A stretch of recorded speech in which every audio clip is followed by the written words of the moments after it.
आगे बढ़ेंगे। धामी सरकार के 3 वर्ष पूरे होने पर प्रथम चरण में विगत दिनों विभिन्न कार्यक्रमों का आयोजन किया गया है, जिसमें सभी जनप्रतिनिधि और कार्यकर्ताओं ने बढ़ चढ़कर हिस्सा लिया। दूसरे चरण की तैयारी को लेकर प्रदेश कार्यालय में वर्चुअल बैठक आयोजित की गई, जिसमें सभी मंत्री, विधायक, सांसद और संगठन के तमाम नेता मौजूद रहे।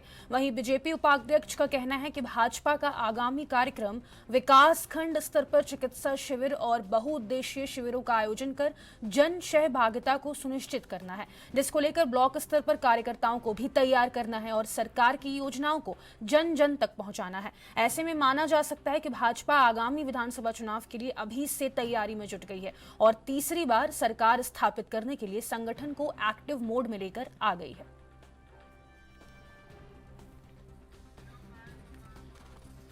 ज्यादा जानकारी के साथ उत्तराखंड से संवाददाता अभिनव नायक का रुख कर लेंगे। अभिनव, ऐसा लग रहा है कि विधानसभा चुनाव के लिए बीजेपी अभी से ही तैयारी कर रही है 3 साल पूरे होने पर। बिल्कुल फातिमा, अगर बात करें तो धामी सरकार के जो है 3 वर्ष पूरे होने पर अगर बात करें तो विभिन्न कार्यक्रम भी जो है आयोजित किए गए हैं। अगर बात करें तो बीजेपी जो है अभी से 2027 के चुनाव की तैयारी में जो है जुट चुकी है और जो संगठन है उसको एक्टिव मोड में लाने के लिए पूरी तैयारी कर रही है। विधानसभा चुनाव भी जो है 2 साल बाद उत्तराखंड के अंदर हो रहे हैं, तो ऐसे में जो है तीसरी बार बीजेपी जो है सरकार बनाने के लिए पूरी तरह से अब जो है एक्टिव मोड में नजर आ रही है। और अगर बात करें तो कहीं ना कहीं इस तरह से जो जनप्रतिनिधि हैं और जो कार्यकर्ता हैं वो लगातार उनकी बैठकें हो वर्चुअल माध्यम से या फिर कोई कार्यक्रम हो, उनमें सभी में जो है मौजूद है। सभी जो है बड़े मंत्री हो, विधायक हो, सभी जो है बैठकों में पहुंच रहे हैं और माना जा रहा है कि अब जो है बीजेपी लगातार इसी तरह की बैठकें करेगी और तैयारियों जो है आगामी रूपरेखा तैयार करेगी। जी फातिमा। अभिनव, वर्चुअली बैठक में जनप्रतिनिधि, कार्यकर्ता, नेता तमाम पहुंचे थे वहां पर, तो क्या कुछ एक्शन प्लान तैयार किया गया ताकि ज्यादा से ज्यादा योजनाओं को जन जन तक पहुंचाया जा सके?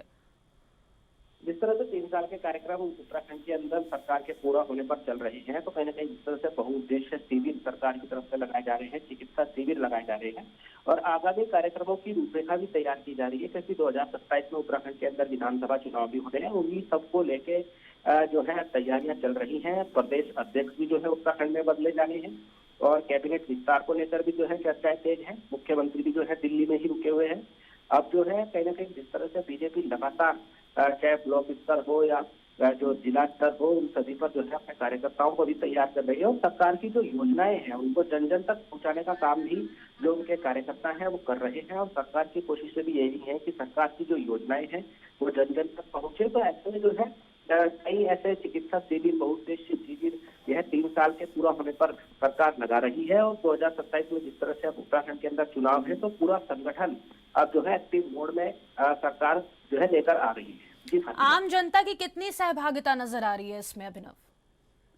आम जनता देखिए, बिल्कुल अगर बात करें तो आम जनता भी बढ़ चढ़कर बीजेपी के जो कार्यक्रम है या फिर जो सरकार की जो कार्यक्रम है उसमें कहीं ना कहीं बढ़ चढ़कर हिस्सा ले रही है, क्योंकि जिस तरह से हाल ही में मुख्यमंत्री पुष्कर सिंह धामी ने भी जिस तरह से बड़े कार्यक्रम उत्तराखंड के अंदर किए हैं, चाहे वो राजधानी देहरादून हो या फिर उत्तराखंड के अन्य शहर हो, तो कहीं ना कहीं जिस तरह से पब्लिक जो है उनके कार्यक्रम हो या फिर सरकार की जो अन्य महत्वाकांक्षी योजनाएं उत्तराखंड के अंदर चल रही हो, तो वो भरपूर लाभ जो है इसकी जनता उठा रही है और सभी कार्यक्रमों में जो है भरपूर जनता का समर्थन सरकार को या फिर बीजेपी हो उसको मिल रहा है। और इन्हीं सबको देखते हुए जो है बीजेपी एक बार फिर से एक्टिव मोड पर नजर आ गई है और कहीं ना कहीं जिस तरह से अपनी मजबूती को और मजबूत करने के लिए बीजेपी लगातार अपने संगठन को मजबूत कर रही है। तमाम तरह की बैठकें हो, वर्चुअल हो या फिर अन्य कार्यक्रम हो, तो यह जो है बीजेपी ने अपनी रूपरेखा में शामिल कर लिया है। जी भारती, 3 साल पूरे होने पर जिस तरीके से धामी सरकार ने संगठन को एक्टिव किया है, संगठन को एक साथ लाने की कोशिश में जुटे हैं, ऐसे में आगामी विधानसभा चुनाव में बीजेपी को इसका कितना फायदा मिल सकता है अभिनव? बिल्कुल अगर बात करें तो बीजेपी जो है लगातार 1-1.5 साल पहले से ही तैयारी शुरू कर देती है। तक माना जा रहा है कि अधिक लाभ जो है बीजेपी ले सकती है।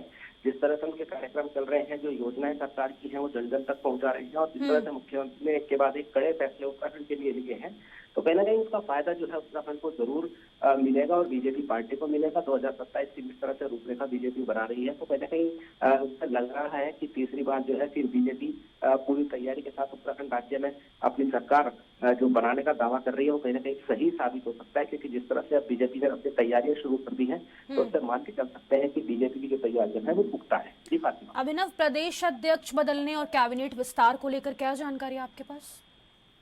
बिल्कुल अगर बात करें तो इस माह के अंत तक जो है प्रदेश अध्यक्ष उत्तराखंड के बदलने हैं और नवरात्रों का समय बताया जा रहा है कि उसमें जो है कैबिनेट विस्तार हो सकता है। कैबिनेट हालांकि कुछ युवा चेहरे भी शामिल होंगे और कुछ जो मंत्री हैं उनके जो है विभागों में भी फेरबदल हो सकता है। तो अभी जो है मुख्यमंत्री पुष्कर सिंह धामी नई दिल्ली में ही रुके हुए हैं और संभावित जो उम्मीदें जताई जा रही हैं कि उनकी जो है पार्टी नेतृत्व, शीर्ष नेतृत्व से जो है मुलाकात भी हो सकती है और उसी पर जो है नामों का ऐलान भी हो सकता है कि कौन कौन उत्तराखंड में मंत्री पद संभालेंगे और कुछ विभागों को जो है फेरबदल भी कहीं ना कहीं देखने को मिल सकती है, क्योंकि लगातार इस तरह से चर्चाएं चल रही हैं और कैबिनेट विस्तार को लेकर काफी लंबे समय से जो है अभी चर्चाएं चल रही हैं। तो माना जा रहा है कि नवरात्रों के समय में उत्तराखंड में कैबिनेट विस्तार हो सकता है। जी फातिमा। चलिए, बहुत शुक्रिया अभिनव तमाम जानकारी साझा करने के लिए। तो अब 3 साल पूरे होने पर धामी सरकार पूरी तरीके से संगठन को एक्टिव करने में जुट गई है। आपको बता दें, तीसरी बार धामी सरकार रिपीट करने की तैयारी में है। ब्लॉक स्तर पर कार्यकर्ताओं की तैनाती की गई है। चुनावी रणनीतियां यहां पर तेज होती हुई नजर आ रही है।